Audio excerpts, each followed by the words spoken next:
Hello, everybody. Welcome back to Reading Writing 2. We're in week 29, and this is also, just like the grammar lesson, is going to be a little bit shorter because we usually do stuff in class that we can't really do online. So this will be a short, sweet lesson, but we're going to talk about our writing, and we're going to do something similar to what we did last week. Remember, last week we learned how to make our first paragraph a little bit more interesting. Up till now in writing, when we're doing our Foursquare, the first paragraph is just one sentence.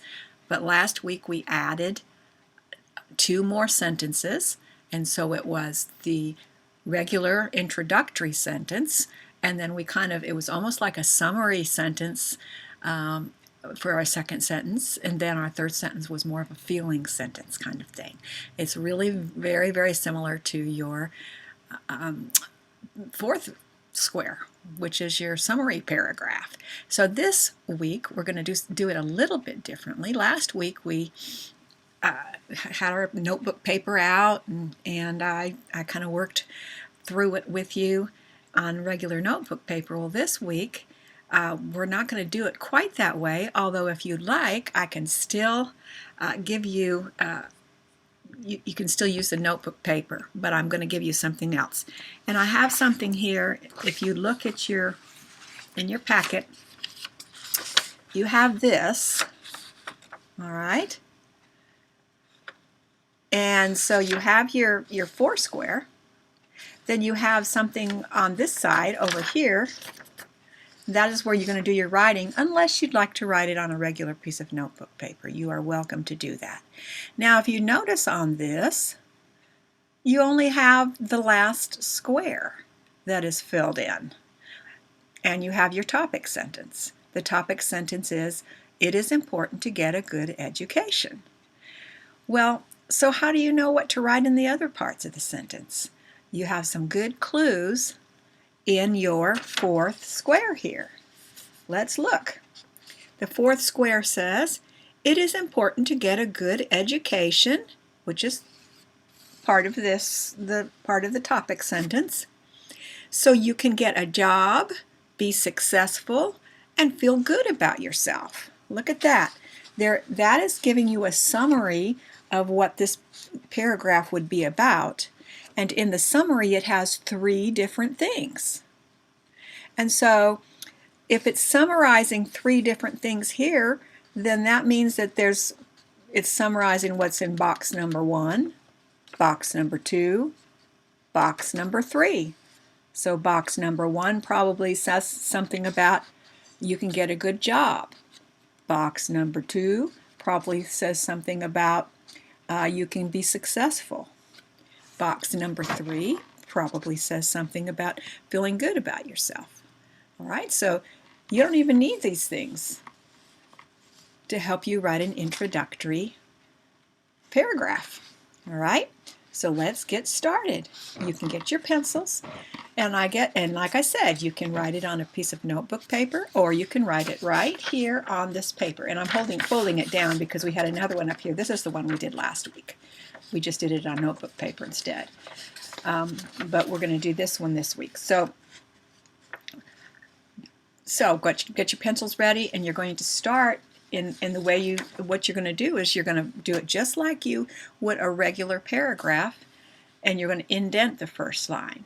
So you're going to start the first line in a little ways, and all the other lines are going to be out here on the edge. Okay? Here goes. So your very first sentence is already given to you. It's this one. So you can copy this sentence right over here. You're going to be writing, "It is important to get a good education." All right, so you've got that. And then you're just going to write a sentence that includes all three of these reasons that you have in your summary statement. And you can include it by saying, you'd say a little bit, you'd include a little bit in your first sentence, like you'd say something like, It is important because, all right, so you're kind of making a little bridge. Okay, so the first sentence is big. It is important to get a good education, but then you kind of bridge over you and you say it is important because, and then you list your 3 reasons. Is it important because you can get a job, you can be successful, and you can feel good about yourself. That's just one sentence, but it includes all of what would have been in these squares right here. Okay, that's 2 sentences. You still have 1 more sentence to write for your introductory paragraph. And that can be a feeling sentence. It can be, I love working on getting an education. You can say something about it's not difficult in this country to get an education. I mean, that's a kind of a long sentence. I'll show you what I wrote.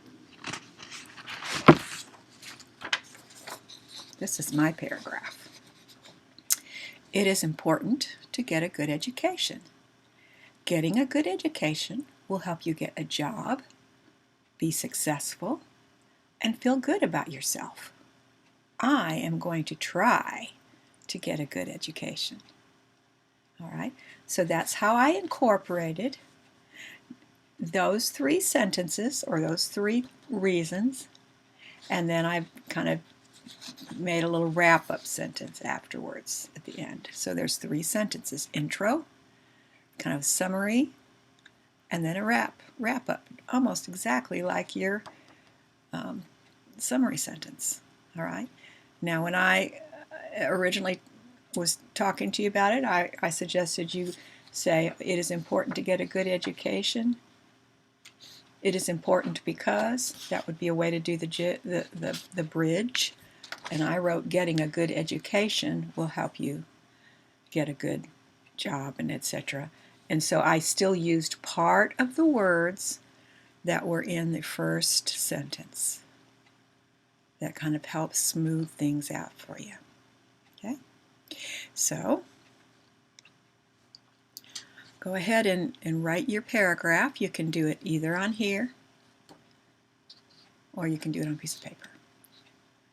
If you do it on a piece of paper, make sure you put your heading and all that on it. Okay, just like you always do. All right? And that's all you have today. Writing an introductory paragraph. So now if you are going to write a 5-paragraph essay, your introductory paragraph would have 3 sentences.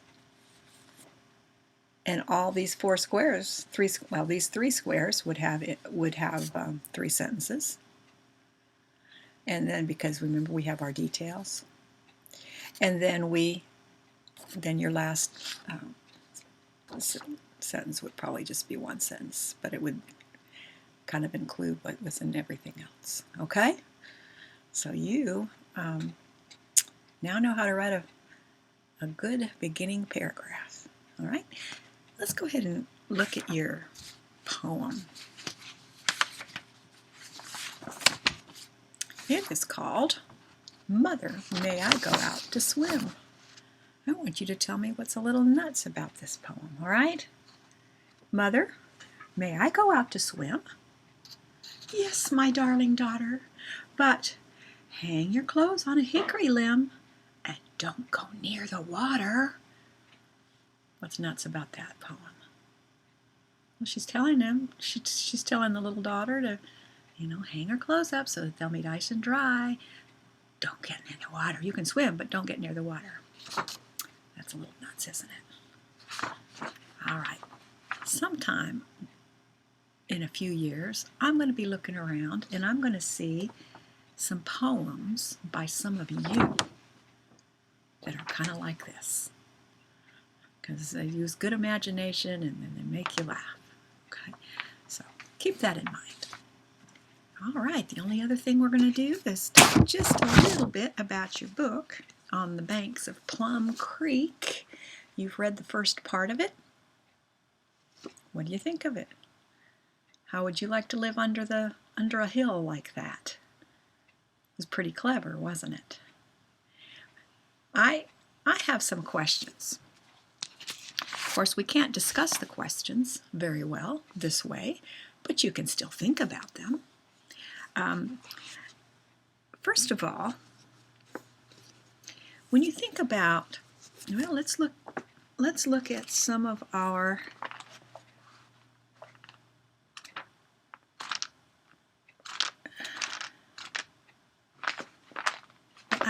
actually I'm going to do something different. You're going to be reading the second section of the book this week, and I have some questions I would like you to think about while you're reading. All right? One is, what is their house like? Another might be, what are some things that we take for granted that Mary and Laura didn't take for granted because they didn't get it very much? Think about their Christmas. Think about their Thanksgiving.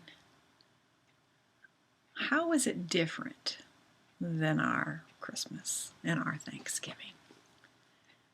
And as you're reading, think about Laura and some of her struggles that she might have with doing the right thing.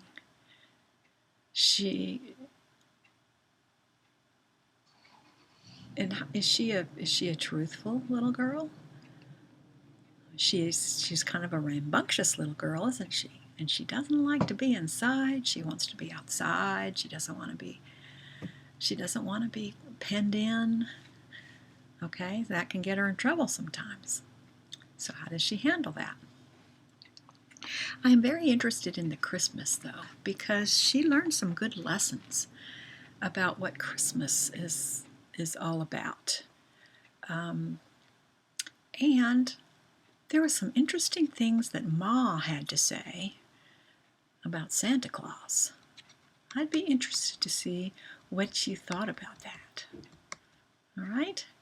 There are some interesting things that she says that might be different than what you have heard before. So think about that. Let's see. And then there's some things that Pa is very, very excited about. And think about things that he's planning to do. What is he planning to do? And how is he getting the money for that? What the things he's planning to do? And is it wise what he's planning to do and how he's planning to do it? And we'll talk a little bit about that next week, all right?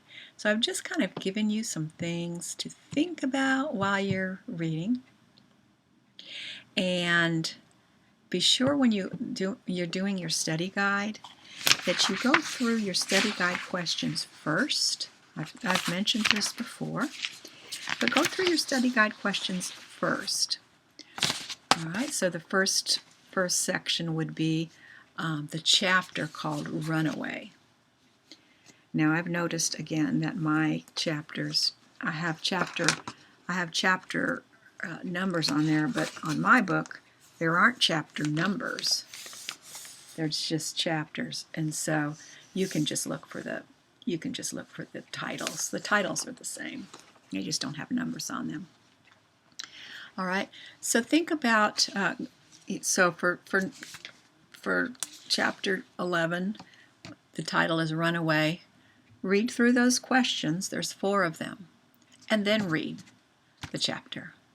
That way you'll be able to answer them better. And you all are doing some really, really good answers lately. I've been so happy about the answers you've been giving. They've been so complete And I think, you know, they're so, when I look back at the beginning of the year and how some things, you know, you're having a hard time writing complete sentences and figuring out how to answer them and all that. And these questions and these sentences and these answers have been so much improved. And I have been very, very proud of you all, and I'm glad you're doing so great. So keep it up. You have a couple more weeks to do this, so keep it up. And go ahead and think about these questions I've asked you. Think about, and now I thought of another one too, and that is how thinking about others above yourself affects how you feel and how things go. That's a really neat thing that you might think about as you read these stories. So anyway, I've kind of rambled, and I need to stop. So I will.